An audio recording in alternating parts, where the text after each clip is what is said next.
हमारे साथ अभी मौजूद है अमरावती शहर के जाने-माने डेंटिस्ट डॉक्टर सैयद अबरार, जिनको 30 साला सेवाओं को जो है हाल ही में बीबीसी ने कवरेज किया है, उसको संज्ञान में लेते हुए बीबीसी के रिपोर्टर्स ने यहाँ आकर खुद ब्रॉडकास्ट किया है।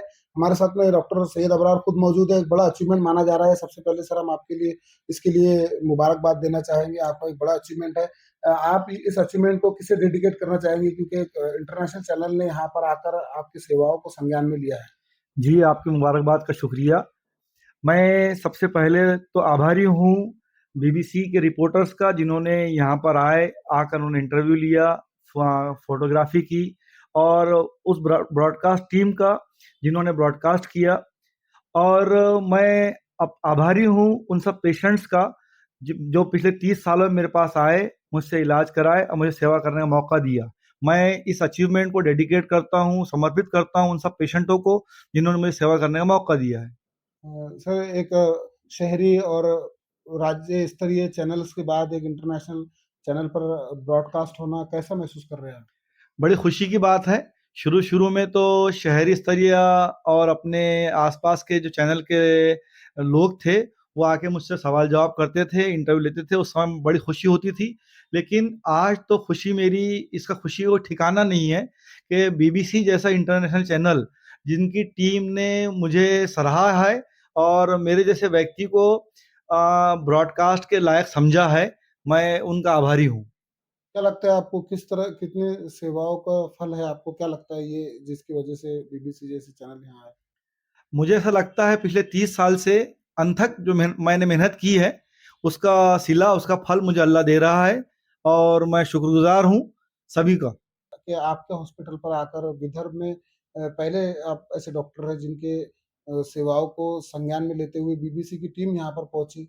तो क्या वजह रही ऐसी आपकी कौन-सी चीज़ उनको ऐसी लगी कि जिसकी वजह से उन्होंने यहाँ पर आकर कवरेज की? बीबीसी वालों को एक बात ये बड़ी पसंद आई कि डेंटिस्ट्री जो कि बड़ी महँगी है, डेंटल इलाज जो इंडिया में भी और इंडिया के बाहर भी बड़ा महँगा है।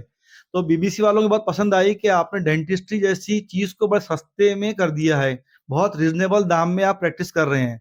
तो उन्होंने जब मुझसे पूछा कि भाई ये इतनी महँगी इलाज को आपने सस्ता कैसे कर दिया?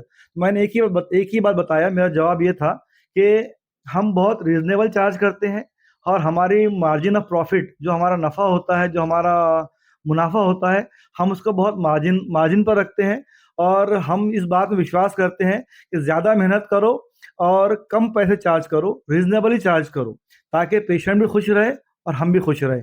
और हमारे पास पेशेंट का बहुत ज़्यादा संख्या में है, उसके लिए हमारे पास 10 डेंटल चेयर है और 8 डॉक्टर्स की टीम है और हम सब लोग मिलकर 12 घंटे काम करते हैं। दवाखाने का टाइमिंग जो हमारा है, वो सुबह 12 से रात के 12 तक की है, जिसमें कि 12 घंटे का समय मिलता है और 8 लोग कंटिन्यूअसली मेहनत करते हैं।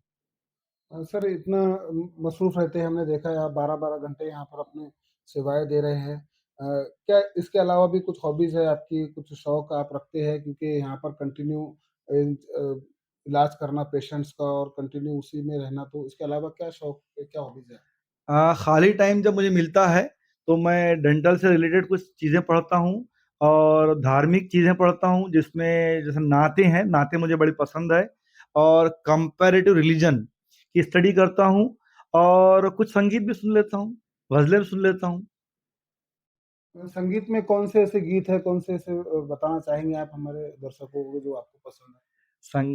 जो गीत जो मुझे बहुत पसंद है, जो मैं बहुत बार गुनगुनाता हूँ, वो ये है कि मेरे देश प्रेमियों आपस में प्रेम करो, मेरे देश प्रेमियों आपस में प्रेम करो। ये संगीत जो है, ये गाना जो है मुझे बहुत पसंद है और जब भी मैं खाली होता हूँ, तो मैं ये गाना गुनगुनाते रहता हूँ।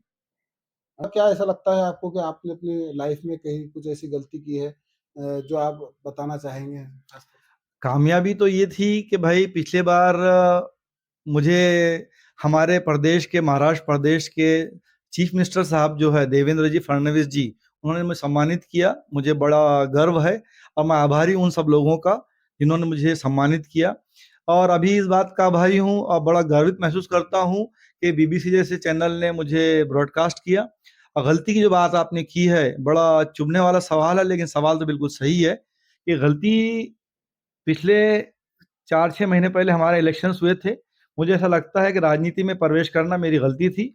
राजनीति में प्रवेश करना एक बड़ी मेरी भूल थी, लेकिन उसमें मैंने प्रवेश क्यों किया उसका जवाब ये था कि मैं चाहता था कि सेवा को एक बड़े स्केल पर मैं सेवा कर सकूँ, एक बड़े पैमाने पर मैं सेवा कर सकूँ। और राजनीतिक पावर एक ऐसी चीज़ होती है जिसमें इंसान डेंटिस्ट्री छोड़कर, मेडिकल लाइन छोड़कर ज़िंदगी के कई ऐसे दर्द हैं, जिनको एक नेता दूर कर सकता है। बस मेरी इच्छा ये थी कि मैं पावर हासिल कर सकूँ और लोगों के दर्दों को बड़े लेवल पर मैं कम कर सकूँ। लेकिन खैर वो मेरी भूल थी, उस भूल के लिए मैं शर्मिंदा हूँ। सबसे आखिर हमारा सवाल सर कि आप क्या संदेश देना चाहेंगे अपने चाहने वालों को या जो भी आपसे करीब लोग हैं उनको क्या संदेश देना चाहेंगे आप? संदेश मैं संदेश ये देना चाहूँगा, पिछले 30 साल से लोगों का सहयोग, लोगों का प्रेम, लोगों का स्नेह मेरे साथ जुड़ा जुड़ा रहा और मैं भी ये चाहूँगा, मैं उनसे विनती करूँगा, उनसे रिक्वेस्ट करूँगा कि इसी प्रकार का प्रेम, इसी प्रकार का लगाव, इसी प्रकार का स्नेह वो मुझे देते रहें और मैं उनसे जुड़ा रहूँ, वो मुझसे जुड़े रहें।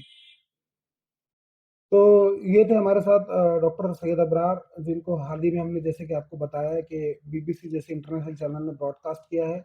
आप उस वीडियो को उसके पेज पर जाकर देख सकते हैं, उसके चैनल पर देख सकते हैं। उन्होंने इस मौके पर इस अचीवमेंट पर यही कहा है कि वो जो उनका ये अचीवमेंट है, वो अपने पूरे जो पेशेंट्स हैं, जो उनके मरीज़ हैं, उनको डेडिकेट करते हैं। साथ ही उन्होंने अलग-अलग बातें हमसे की शेयर की हैं। हम उनका शुक्रिया अदा करते हैं और उनको एक बार फिर मुबारकबाद पेश करते हैं। कैमरा पर्सन सुफियान के साथ मैं कमर काज़ी, अमरावती।